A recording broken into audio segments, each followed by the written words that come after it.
अंधेरों से क्या डरना, मन के दीप जलाए रखना। उजाले आएंगे जिंदगी में, तुम हिम्मत बनाए रखना। थक गए पर लेकिन हिम्मत नहीं हारी, जज्बा है जीतने का, सफर है जारी। जीवन की पारी हर पल है जारी, बाजी भी पलटेगी और जीत तुम्हारा ही होगी। हेलो स्टूडेंट्स, आप सबका स्वागत है हमारे channel Shivam English classes Begusarai Bihar. आज आप लोगों के साथ हमारे एक नई ऊर्जा के साथ, और आज हम बता रहे हैं आपको लिटरेचर के बारे में। माय डियर स्टूडेंट, आपको मैंने बताया था लास्ट क्लास की वीडियो में कि 12th के खास करके स्टूडेंट के लिए जो उनका बुक रेनबो चलता है ना, बिहार बोर्ड में, उस बुक के मैं पोएट्री सेक्शन का पहला चैप्टर शुरू करने जा रहा हूं। पोएट्री सेक्शन का पहला चैप्टर आपका है sweetest love I do not go. My dear student, सबसे पहले ये समझना है कि कोई भी कविता का एक्सप्लेनेशन या किसी भी कविता को पढ़ने के लिए सबसे पहले आपको उसका थीम जानना होता है, कवि के बारे में जानना होता है, पोएट क्या कहते हैं, ऑथर क्या कहता है, कवि का मकसद क्या रहता है, टारगेट क्या रहता है, एक लक्ष्य क्या, एम क्या रहता है, एक में क्या रहता है ना। पहले उसका निर्धारण करना है कि कवि का इसमें थीम क्या है, कहने का मकसद क्या रहता है, इस चीज को जानना होता है। तो आज मैं पोएट्री सेक्शन का पहला chapter sweetest love I do not go, ए मेरे मधुर प्यार मैं तुझे जाने नहीं दूंगा। इस कविता को, इस पोएम को एक जाने माने कवि, वेल नन मेटाफिजिकल पोएट, एक जाने माने भौतिकवादी कवि जॉन डॉन ने लिखा है। माय डियर स्टूडेंट, कोई भी कवि, कोई भी पोएट जब अपनी कविता को लिखते हैं तो उनका अपना अपना लिखने का अपना अपना अंदाज होता है, लेकिन ये जानना होता है कि कोई भी कवि किस रूप में मशहूर हुए, किस रूप में फेमस हुए। तो ये जॉन डॉन जो है वो एक मेटाफिजिकल कवि है। मेटाफिजिकल कहने का यहां पर मकसद है, मतलब है कि भौतिकवादी। मेटा का मतलब यहां पर होता है कि बियॉन्ड और फिजिकल, द फिजिकल वर्ल्ड, यानी इतना ही जानिए कि जो सामाजिक है ना, सोशल समाज के साथ साथ उसके हसान दुखान, मतलब कि सीधी सी बात जानना है कि जो कवि वास्तविकता को हकीकत के पटल पर रख करके मनुष्यों के बीच अवगत करवाता है, मनुष्यों के बीच उसको मतलब एलाबोरेट करता है, वही मेटाफिजिकल कवि होता है। मतलब आप बीती हो या कि मतलब आप बीती अगर कोई बात हो या हम देख रहे हैं वो सच्चाई बात है, तो उसको हकीकत पर रख दिए, जो रियलिटी है उसको रख दिए। यानी जब तक लोग हम समाज के बीच रहेंगे नहीं तो वो सब मतलब कि समाज की हकीकत बातों को हम वास्तविक पटल पर नहीं कर सकते हैं। अब सबसे जानना है कि sweetest love I do not गो में सबसे पहले अबाउट द ऑथर, कवि के बारे में जानना है ना, उनकी थीम के बारे में जानना है। फिर आपको हम कविता का है ना प्रत्येक step by step, stanza by stanza आपको एक्सप्लेन करके बताएंगे। तो ये जानना है सबसे पहले कि sweetest love I do not go इनको लिखे जॉन डॉन ने, जिनका जन्म हुआ 22 जनवरी 1572, 22 जनवरी 1572 में, और मृत्यु 16 मार्च 1631, 16 मार्च 1631 में। इनका जन्म इंग्लैंड में हुआ है ना। कहता है कि born in London on 22 January in England, London in England, यानी इंग्लैंड जो है, लंदन जो है इंग्लैंड में है। He was born in a Catholic prosperous family. My dear student, यहां जानना है कि इनका जन्म एक कैथोलिक परिवार में, एक प्रोस्पेरस यानी समृद्ध परिवार में हुआ, है ना, धनाढ्य परिवार में हुआ, जो कैथोलिक धर्म को मानता था। कहता है कि when England was strongly anti Catholic, लेकिन जन्म उस समय हुआ जिस समय कैथोलिक धर्म का विरोध हो रहा था। इंग्लैंड में कैथोलिक धर्म का लोग एंटी करता था, विरोध करता था। कहता है at the age of 11 he joined Oxford University. वक्त और उम्र था 11 वर्ष का। ज्वाइन किया जॉन डॉनी ने ऑक्सफोर्ड यूनिवर्सिटी को, है ना, and let Cambridge University, but he was Catholic, he was forced to leave the university without a degree. कहता है 11 वर्ष की उम्र में उन्होंने ऑक्सफोर्ड यूनिवर्सिटी को ज्वाइन किया, कैम्ब्रिज यूनिवर्सिटी को ज्वाइन किया, लेकिन बाय फोर्सली उन्हें विदाउट डिग्री, बिना डिग्री दिए बाहर कर दिया गया। कोई डिग्री नहीं मिला उनको। उसके बाद कहता है at the age of 12 he studied law. 12 वर्ष की उम्र में उन्होंने लॉ की भी पढ़ाई किए। कहता है he was sent to prison. बहुत सारी उनके जीवन के साथ बहुत सारी घटनाएं हुई हैं, है ना। उसके उसी बीच दौरान कहता है कि he was sent to prison for secretly marrying his patron's niece. उसी दौरान में उन्होंने अपने आश्रयदाता की भतीजी से वो छुप के शादी कर लिए, जिसके कारण उन्हें कुछ दिन के लिए जेल भी भेजा गया। वो जेल भी गए। कहता है कि मेटाफिजिकल मतलब हम बता दिए, और यहां तक कि वो फेमस हुए एल्गीज, स्टार्स, सरमन्स, शोक गीत, दुखांत, हसांत, आप इतना जानिए, परहसन, प्रवचन, ये सब भी कविता को लिखने में, है ना, इस तरह के भी काम में वो काफी मशहूर हुए। उनकी बहुत सारी वर्क्स हैं, बहुत सारी रचनाएं हैं, जिनमें से sweetest love I do not go, ए मेरे मधुर प्यार मैं तुझे नहीं जाने दूंगा, ये काफी मतलब अपने कलमों से काफी खूबसूरती से लिखे हैं, जो इस प्रकार है। अब मैं आपको कविता का स्टेंजा बाय स्टेंजा एक्सप्लेन करते हैं, है ना। जैसे सबसे पहले है,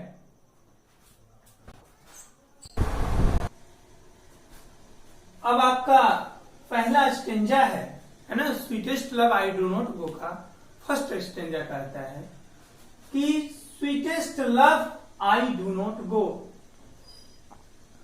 मतलब एक प्रेमी अपने प्रेमिका को कहते हैं कि स्वीटेस्ट लव, ए मेरे मधुर प्यार, ए मेरे मधुर महबूबा, आई डू नॉट गो, मैं तुझे जाने नहीं दूंगा, for weariness of thee not in the hope the world can show a fitter love for me. मतलब कहने का मीनिंग है कि जॉन डोनी एक प्रेमी जो है, एक यात्रा पर जा रहे हैं, और वह अपनी प्रेमिका से कहते हैं कि फॉर अवेयरनेस ऑफ दी, मतलब कहने का मीनिंग है, वो कहते हैं कि मैं इसलिए नहीं जा रहा हूं कि मैं तुमसे थक गया हूं, या मैं इसलिए भी नहीं जा रहा हूं कि दुनिया तुमसे ज्यादा मुझे मोहब्बत देगी, यानी ना मैं तुमसे उबा भी हूं, मतलब उबा भी नहीं हूं, ना मैं तुमसे रूठा भी नहीं हूं, और ना दुनिया मुझे तुमसे ज्यादा मोहब्बत देगी, फिर भी मैं एक यात्रा पर जा रहा हूं। तू अगर सोचती है ना कि आप हमसे रूठ गए हैं, या दुनिया आपको कोई हमसे ज्यादा मोहब्बत दे रही है, ऐसी बात नहीं है। जॉन डोनी अपनी प्रेमिका को कहते हैं कि तुमसे ज्यादा मोहब्बत दुनिया में कोई नहीं देगा, यहां तक कि कहते ये फिटर लव फॉर मी, और ना ही तुमसे ज्यादा कोई प्यार। मैं तुमसे थका नहीं हूं मेरी जान, मैं तुमसे थका नहीं हूं मेरी प्रेमिका, लेकिन एक यात्रा पर जा रहा हूं। कहते हैं कि but since that I must die at last, TISS best. कहते हैं लेकिन ऐसा सोचो कि मस्ट डाई एट लास्ट, लेकिन कहते हैं कि ऐसा सोचना है कि एक ना एक दिन तो मनुष्य को मरना ही है ना। हम लोग जो जन्म लिए हैं, एक जो सत्य है मृत्यु, एक ना एक दिन तो मृत्यु निश्चित है ना। कहता है it is best to use myself in jest. कहते हैं अगर मृत्यु है तो मृत्यु को क्यों ना हंस के गला लगा लूं। मैं चाहता हूं कि अगर एक सत्य मृत्यु है तो मैं मृत्यु को हंस के गला क्यों ना लगा लूं जो सत्य है। कहता है 10 wife and death to die, इसलिए मैं हंस के मृत्यु से गला लगाना चाहता हूं। वो अपने प्रेमिका को कहते हैं कि ऐसा मत सोचो, शॉर्ट में समझना है, ऐसा मत सोचो अगर मैं यात्रा पर जा रहा हूं तो ऐसा मत सोचना कि मैं तुमसे थक गया हूं या दुनिया तुमसे ज्यादा मोहब्बत दे देगी, ऐसी बात नहीं है। लेकिन क्या कहें, मृत्यु सत्य है ना। अगर मृत्यु सत्य है तो मृत्यु को मैं क्यों ना हंस हंस के गला लगा लूं, मैं मृत्यु को क्यों ना दिल से गला लगा लूं जो सत्य है। फिर दूसरा स्टेंजा में कहते हैं, क्यों बोलते हैं, कहते हैं कि यस्टर्न नाइट, बीती रात, अपनी प्रेमी अपने प्रेमिका को कहते हैं कि बीती रात yesternight, the sun went hence, सूरज भी गए थे अपनी यात्रा पर। वो सूरज जिसे तू प्रत्येक दिन देखती है आते हुए जाते हुए, तो मेरी प्रेमी, मेरी महबूबा, बीती रात सूरज भी अपनी यात्रा पर गए थे, and yet is here today, और देखो आज फिर वो यहां ही है। जब सूरज रोज अपनी यात्रा पर जा सकते हैं और फिर आ सकते हैं, हो जाता है जैसे कोई प्रेमी प्रेमिका से दूर हो रहे हैं, है ना, थोड़ा हो जाते हैं, चाहे इमोशनली ही है या हर्टली हो, मायूस हो जाते हैं। और उसी दौरान में प्रेमी अपनी प्रेमिका को समझाते हैं कि सूर्य से उदाहरण देते हैं कि देखो रोज सूर्य का अस्त हो जाता है, रोज वो डूब जाते हैं, लेकिन फिर वो आते हैं। वही कहते हैं कि yesternight the sun went hence and yet is here today, he has no desire nor sense. कहते हैं कि he has no desire nor sense, वो सूर्य जिसको अपना कोई इच्छा नहीं है, ना कोई अपना यहां पर है, ही और nor half so short away, और सूरज की यात्रा जो है उसमें ना कोई शॉर्टकट रास्ता है। ऐसा नहीं कि यूं आए कोई शॉर्टकट रास्ता अपना करके चले गए। अगर 12 बजे मध्य में प्रत्येक दिन सूरज सट के ऊपर अगर मिडिल में मिल रहे हैं तो हर दिन उनकी यात्राएं वही फिक्स रहती है, फिर भी रोज वो अपनी यात्रा पर आते हैं और जाते हैं, अर्थात रोज उनका उदय होता है और रोज अस्त होता है। तो कहते हैं कि he has no desire nor sense, फिर भी उनका अपना इच्छा कुछ नहीं है, nor half so short away, और ना ही कोई शॉर्टकट रास्ता है। देन फियर्स नॉट मी, इसलिए मेरी महबूबा तुम डरो मत, तुम मत डरो। तुम्हें डर लगता होगा लेकिन डरने की बात नहीं है कि जो सूर्य जा सकते हैं तो तुम डरना नहीं। कहता है but believe that I shall make a speedier journey since I take, इसलिए तुम यकीन रखना, तुम विश्वास मानना कि मैं सूर्य से भी काफी तेज रफ्तार में मैं तुम्हें आश्वस्त करता हूं कि मैं सूर्य से भी काफी तेज रफ्तार में अपनी यात्रा पर जाऊंगा और लौट के आऊंगा। क्यों? क्योंकि मोर wings and सपर्स then he.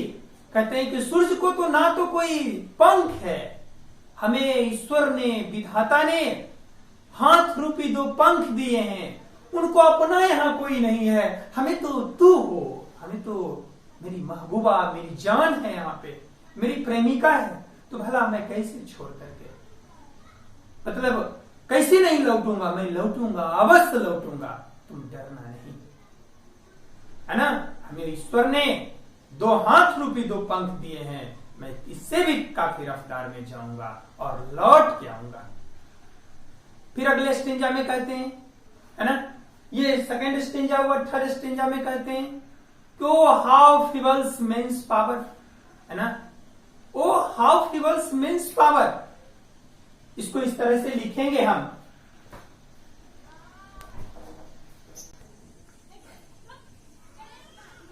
Third stanza में है कि oh how feeble is man's power that if good fortune fall can not add another hour nor I lost our recall, but come bad chance, and we join to it our strength, and we teach it art and length itself or us to advance.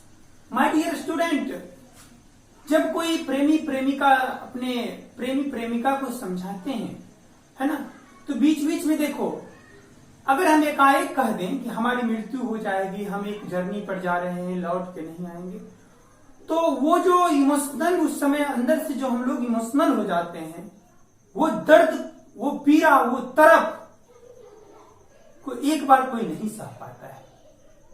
अगर कोई घर में ना हो किसी के, अगर किसी के घर में सडनली कोई घटना हो जाता है, उस दर्द को नहीं सह पाते हैं, लेकिन कोई बीमारी से धीरे धीरे करके मरता है, तो वो दर्द, वो पीड़ा धीरे धीरे अपने आप में एडजस्ट हो जाता है। तो ठीक उसी प्रकार प्रेमी प्रेमिका को समझाते हैं और कहते हैं, आते हैं और उसको धीरे धीरे एडजस्ट करते हैं। कहते हैं क्या? कब जो इस मानव को गुरूर जो है ना, इस मनुष्य को जो अपने आप पर घमंड है, किसी को गाड़ी का, किसी को घोड़े का, किसी का बंगले का, है ना, तो अब देखो हमारे कवि जॉन डॉन ने मनुष्य की वजूद को ही घटा देते हैं, मनुष्य की ताकत को ही घटा देते हैं, है ना। कहते हैं तो oh how feeble is man's power, इस मानव का मुराद ही क्या है? That if good fortune fall can not add another hour not I lost hour recall. कहते हैं अगर मनुष्य का मुराद होना इससे, लेकिन अगर किसी का अच्छा भाग्य बुरा में एक बार बदल जाए, अच्छा भाग्य एक बार ढा जाए, तो किसी की औकात नहीं है हम उसमें 1 घंटा अच्छे दिन ला देने का। अगर किसी का बुरा वक्त आ जाए और या किसी का अच्छा दिन रहे, तो किसी की औकात ये नहीं है उसका बुरा दिन ला देने का। मनुष्य का अगर भाग्य खराब हो जाए, हम उसमें ना घटा सकते हैं 1 घंटा और ना ही बढ़ा सकते हैं। कहते हैं बट कम, इतना कहने के बाद यानी मनुष्य के वजन को घटा रहे हैं। कहते हैं बट कम बेड चांस, लेकिन ऐसा ना हो किसी के साथ ना आए, and we join to it our strength and we teach it our art and length. कहते हैं लेकिन अगर इस तरह की परेशानी आ जाए, तो हमें अपनी ताकत से, अपनी कला से, अपनी बुद्धि से उसका सामना करना चाहिए, हमें लड़ना चाहिए उससे, है ना। विपत्ति, कठिनाई, थपेरे, रेनी लाइफ, क्लाउडी लाइफ, इस तरह की अगर तबाही आई जीवन में, हमें उस तबाही के थपेरे को सहना चाहिए, ये नहीं कि भावना में आकर के उस दर्द को के सब जगह स्प्रेंग कर देना चाहिए। लड़ना चाहिए अपनी ताकत से। कहते हैं सेल्फ टू आवर एडवांस, इससे हम क्या होगा? खुद को एडवांस होंगे। तो मैंने 3 स्टेंजा बताया, फिर 2 स्टेंजा अगले वीडियो में मैं आपको बता दूंगा। माय डियर स्टूडेंट, एक चीज मैं आपको बताना चाहता हूं कि आप लोग इस बुक को देखे होंगे कि कैरियर ऑब्जेक्टिव, जो कि पिछले साल भी आप जो हमारे स्टूडेंट रहे हैं या नहीं भी जाने होंगे कि कैरियर ऑब्जेक्टिव जो है हिंदी इंग्लिश का, इसको मैं खुद अपने ज्ञान भारती प्रकाशन से मैं लिखा हूं। आप बुक की सहायता लेकर के आप इसके ऑब्जेक्टिव समरी को पढ़ेंगे। पहले इस चैप्टर को एक्सप्लेन किए हैं, उसके बाद इसका समरी बताएंगे, इसको ऑब्जेक्टिव अगर बुक होंगे तो बुक से प्रैक्टिस करेंगे। तो आज की वीडियो मैं इतना ही बता रहा हूं, अगले वीडियो में पूरा कर दूंगा।